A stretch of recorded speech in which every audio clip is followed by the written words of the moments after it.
Welcome to reader online class session. This is me professor Rashid Sajid और आज का हमारा टॉपिक है पिट्यूटरी ग्लैंड पार्ट 2। ओके जी, लास्ट लेक्चर के अंदर हम लोगों ने कहा था कि जो हमारा पिट्यूटरी ग्लैंड है उसके हमने 3 पार्ट्स किए हैं। जो सामने वाला है वो एंटीरियर लोब, जो बीच वाला है वो मीडियन लोब और जो सबसे पीछे वाला है वो पोस्टीरियर लोब है। एंटीरियर लोब को हम क्लियर आउट कर चुके हैं। अब हम लोगों ने देखना है कि मीडियन लोब और पोस्टीरियर लोब क्या है और इसके अंदर से कौन से हार्मोन्स रिलीज आउट होते हैं। और हमने इस इमेज के अंदर देखा है कि जो छोटा सा रेड कलर का आपको डॉट नजर आ रहा है, असल में बस यही छोटा सा पिट्यूटरी ग्लैंड है जिसके हमने 3 पार्ट्स किए हुए हैं। सबसे पहले स्टार्ट करते हैं जी मीडियन लोब के ऊपर। जो हमारे पास मीडियन लोब है इसके अंदर से एक हार्मोन रिलीज होता है जिसका नाम है मेलानोफोर स्टिम्युलेटिंग हार्मोन, या इसकी एब्रीविएशन है MSH। ठीक है, मेलानोफोर स्टिम्युलेटिंग हार्मोन। जो मेलानोफोर स्टिम्युलेटिंग हार्मोन है इसको किसी भी किस्म के रिलीजिंग फैक्टर की जरूरत नहीं है, ये आमतौर पे नेचुरली ही रिलीज होता चला जाता है। हाँ, लेकिन अगर आपने इसको रोकना है तो रोकने के लिए आपको हाइपोथैलेमस की जरूरत पेश आएगी। ये स्टार्ट कैसे होता है? इसको स्टार्ट करवाने वाला या इस हार्मोन की सिक्रीशन को रिलीज आउट करवाने वाला असल में आपकी सनलाइट है या एक्सटर्नल लाइट है। अब यूं समझे कि फॉर एग्जांपल ये आपके पास स्किन है, ठीक है। इस स्किन के ऊपर छोटे छोटे सेल्स मौजूद होते हैं जिनको हम कहते हैं मेलानोसाइट्स। ठीक है, स्किन है, स्किन के ऊपर कुछ सेल्स हैं, इन्हें हम मेलानोसाइट कहते हैं, या जिनका दूसरा नाम है प्रोटेक्टर ऑफ स्किन, यानी जो स्किन को बचाते हैं। अब यूं समझे कि जो मेलानोसाइट्स हैं इनके ऊपर जो है सनलाइट पड़ी है या यूवी रेज जो है वो हिट किए हैं, तो जैसे ही जो है मेलानोसाइट्स के ऊपर जो यूवी रेज हिट करती हैं, जो यूवी लाइट्स हैं वो MSH को एक्टिवेट कर देती है। MSH क्या है? मेलानोफोर स्टिमुलेटिंग हार्मोन को रिलीज आउट करती है। तो जैसे ही MSH रिलीज होता है ये जाके एक्ट करता है मेलानोसाइट्स पे, यानी जो आपके स्किन के सेल्स हैं उन पे एक्ट करता है, और फिर वहां से एक पिगमेंट रिलीज होता है और इस पिगमेंट का नाम है मेलानिन। ठीक है, और ये मेलानिन ब्राउन कलर का होता है और इसे हम आमतौर पे नेचुरल सन ब्लॉक भी कहते हैं।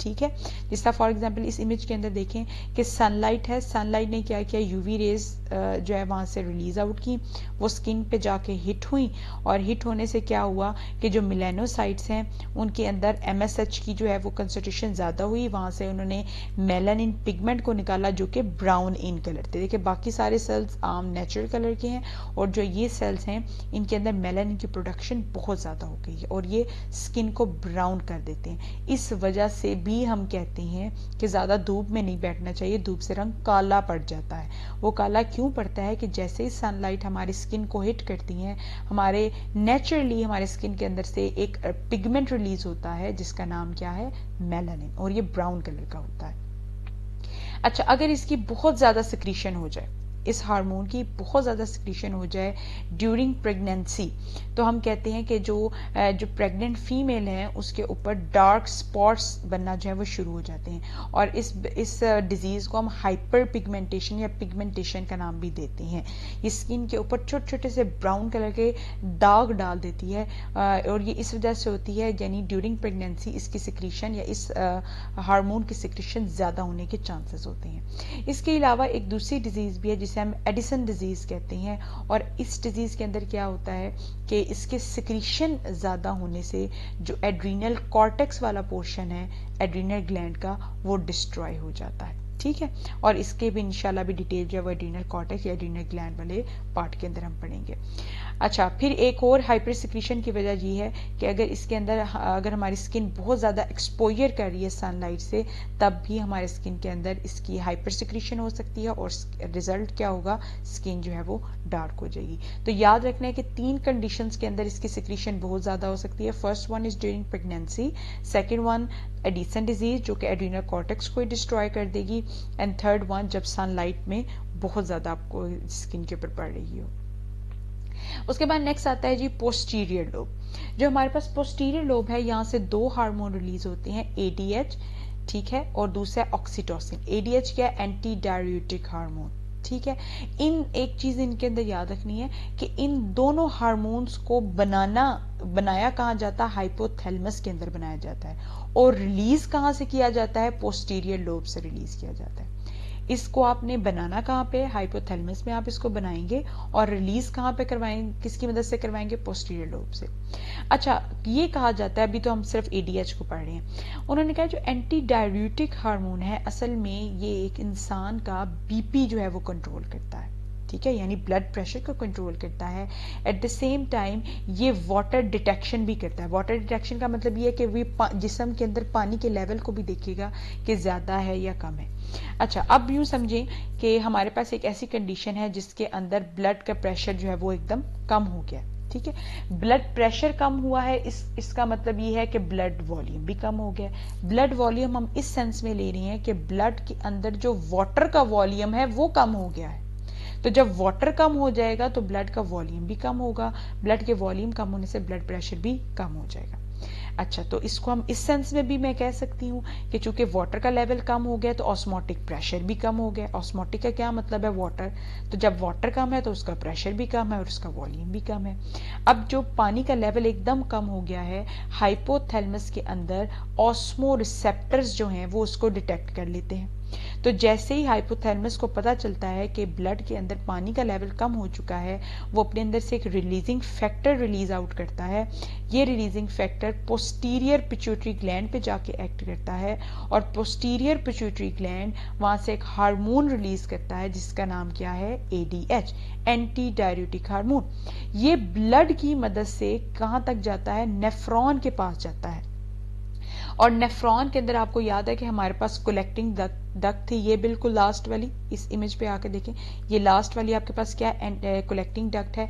और इस जगह पे आके एडीएच जो है वो एक्ट करता है और वाटर की रीअब्जॉर्प्शन करता है, क्योंकि आपको पता है पानी का लेवल कम हो गया है जिस्म के अंदर, तो आपने पानी को बचाना है, उसको रीअब्जॉर्ब करवाना है ताकि जिस्म के अंदर पानी रिटेन रहे।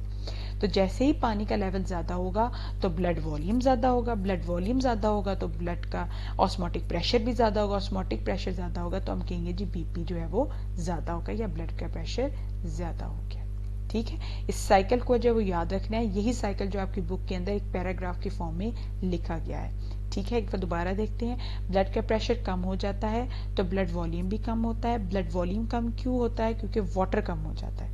वाटर कम होगा तो ऑस्मोटिक प्रेशर कम होगा।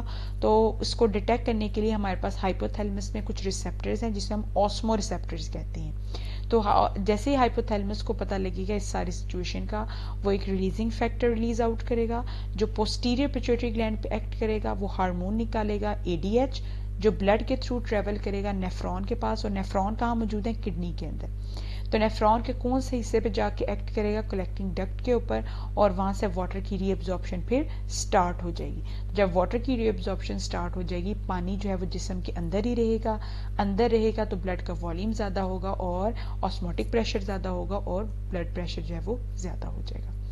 अच्छा, ये तो आपने रोल पढ़ा एडीएच का, लेकिन अगर ये हार्मोन जो है उसमें कमी आ जाए या जिस्म के अंदर इसकी सिक्रीशन ही ना हो तो इसका मतलब है वाटर रीअब्सॉर्ब ही नहीं होगा, आपके जिस्म के अंदर पानी रहेगा ही नहीं। तो वो किस तरह बाहर निकलता जाएगा, यूरिन की फॉर्म में बाहर निकलता चला जाएगा।